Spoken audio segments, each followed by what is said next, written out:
Radha ji Australia से। राधे राधे महाराज जी। महाराज जी, माया से परे हटकर ब्रह्म का साक्षात्कार कैसे होगा? जितना कुछ देख रहे हो इसी में वो छुपा है। वेद कहता है ब्रह्म सत्यम जगन मिथ्या। शिव भगवान कहते हैं उमा कहो में अनुभव अपना, सत हरि भजन जगत सब सपना। अब लगो भजन में, भजन करते करते तन्मया ऐसी स्थिति लाओ कि कोई भी संसार का रूप, कोई भी भोग, कोई भी पद प्रतिष्ठा आपको घसीट ना पावे। तो अभी जो सब में मुखौटा छुपाए हुए ब्रह्म है उसका साक्षात्कार हो जाए। अभी तो हम देहों में फंसे हैं, अपने देह में, दूसरे के देह में। ये हमारी पति, हमारी पत्नी, हमारे पुत्र, हमारे मित्र, हमारे शत्रु, ये हमारे अनुकूल, ये हमारे प्रतिकूल, उसी ब्रह्म में आरोपित करके इतने द्वंद्व हम फंसा लिए। अब इन्हीं को साधना के द्वारा मिटा दिया जाए तो एको ब्रह्म द्वितीयो नास्ति। वेद कहता है दूसरा नहीं है, एक ही ब्रह्म है। उसकी प्राप्ति के लिए गुरु का वर्ण करो, उनके द्वारा दी हुई साधना करो, तब समझ में आएगा। ये बातों से थोड़ी समझ में आएगा। गुरुदेव का वर्ण करो, उनके द्वारा दिए हुए नाम मंत्र का जप करो, शास्त्र स्वाध्याय करो, सत्संग सुनो, उसका विचार करो। और एक अहमता ममता ये जग में है दुखदाई, ये जब श्री जी की ओर लगे तो होत परम सुखदाई। जो अहम और मम शरीर और संसार में फंसा हुआ है वही उठाकर प्रियालाल के चरणों में लगाना है। वही गुरुदेव करते हैं। ये नाम जप करो, मंत्र जप करो, पाठ करो, ये सेवा करो, पूरा समय प्रभु के चिंतन में लगाओ तो तुम्हारी ममता प्रभु के चरणों में हो जाएगी। जहां हुई तो जित देखो तित श्याममयी। जिधर देखोगे अपना प्रभु नजर आएगा, वही है। केवल ये मुखौटे बनावटी हैं, ये जितने सब बनावटी हैं। ये पहले नहीं था रूप और ये बाद में नहीं रहेगा, कुछ वर्ष के लिए है। ये दिखाई दे रहा है, ये बनावटी है। लेकिन जो इसमें है वो पहले भी था, अब भी है और वो आगे भी रहेगा। मुखौटे बदलते रहेंगे, शरीर बदलते रहेंगे, लेकिन पहनने वाला वही रहेगा। कपड़े बदलते रहेंगे, पहनने वाला वही रहेगा। बस पहनने वाले को पहचान ले तो भगवत प्राप्ति हो गई। जो पहने हुए है वो माया है, जो पहनने वाला है वो ब्रह्म है। बस इतनी बात का भेद समझ जाए तो समझ जाए। किसका प्रश्न था? हाँ, तो जब तक गुरु चरणों का आश्रय नहीं, खूब नाम मंत्र जप नहीं, तब तक फिर ये ज्ञान थोड़ी समझ में आएगा। देखो आप अपने को पक्का स्त्री समझती है ना, देखो ना, पूरा का पूरा, चाहे जितना ज्ञान बताओ, लेकिन आपको अनुभव यही होगा कि मैं शरीर हूं। और जिस दिन ये बात हट गई अंदर से, अभी बुद्धि से भले कह सकते हो कि मैं शरीर नहीं हूं, लेकिन अनुभव में भूख प्यास, ठंडी गर्मी, मान अपमान, जितने द्वंद्व है, मैं शरीर नहीं हूं तो ये व्याप्त नहीं होंगे। पर ये व्याप्त होते हैं ना, इसका मतलब है शरीर भाव है, शरीर राग है। नहीं तो जो हमारा स्वरूप है वो निर्भय, निश्चिंत, निशोक, प्रसन्न आत्मा। न कोई शोक, न कोई चाह। ब्रह्मभूता प्रसन्न आत्मा न शोचति न कांक्षति। तो इसका मतलब आप शरीर में है, इसका मतलब शरीर भाव है। शरीर भाव है तभी द्वंद्व है, तभी माया है, तभी भ्रम है।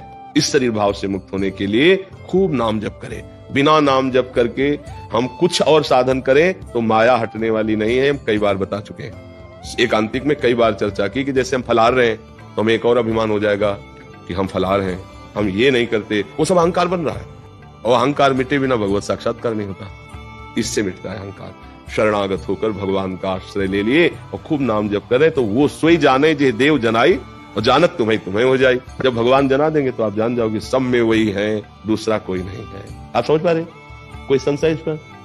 नहीं, ये जो भी हम समझ रहे हैं ये भी अपनी बुद्धि से ही समझ रहे हैं ना। हाँ, जब ये भी बुद्धि को कैसे शांत किया जाए। ये मन आदर्शो मई बुद्धि में निवेश है।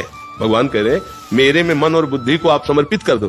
तो आप कह दो कैसे समर्पित करें? तो उपाय बताया, गुरु चरणों में जाओ, प्रणिपातेन च प्रश्नया, भगवान ने कहा संतों की शरण में जाओ और फिर उनसे गुरु का संबंध स्वीकार करने से हमारी विशेष श्रद्धा हो जाती है। अब जो बोलेंगे वही हम करेंगे।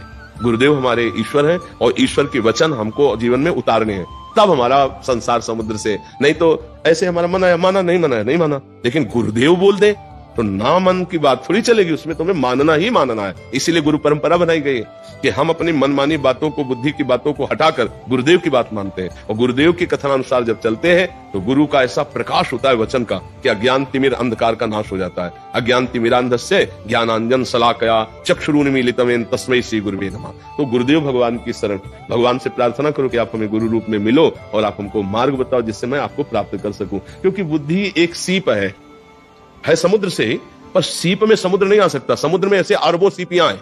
तो भगवान है समुद्र, आत्मस्वरूप है समुद्र, और बुद्धि है सीप। सीप से कितनी बार आप पानी भरो तो समुद्र का कुछ नाप ले पाओगे क्या? तो क्या करे, सीपी को समुद्र में फेंक दे और वो मिल गई उसमें। मैं ये मन आदत स्व मई बुद्धि में निवेश है। भगवान के मेरे में मन बुद्धि समर्पित कर दो। मुझे समर्पण करना भी नहीं आता तो गुरु की शरण में जा, वो आपके मन बुद्धि को साधन बताकर भगवान के चरणों में समर्पित कर देंगे। भगवान कह मैं ये मन आधस्व है। बड़ा कठिन है भगवान में मन लगाना। आप देख लीजिए ना, स्वाभाविक प्रपंच में जाता है, भगवान में नहीं लगता। भगवान की मांग है। भगवान ये नहीं कह रहे आप मुझे रुपया चढ़ा दो, भगवान ये नहीं करे कि आप सेव अंगूर खवाओ, हम तुम्हारे बस में हो जाएंगे।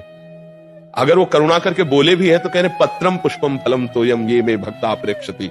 अगर प्रेम पूर्वक कोई पत्ता भी दे दे, एक फूल दे दे, कोई एक फल दे दे, एक चुल्लू पानी दे दे, मैं उसी में प्रसन्न हो जाता हूं। ये बाहरी भय।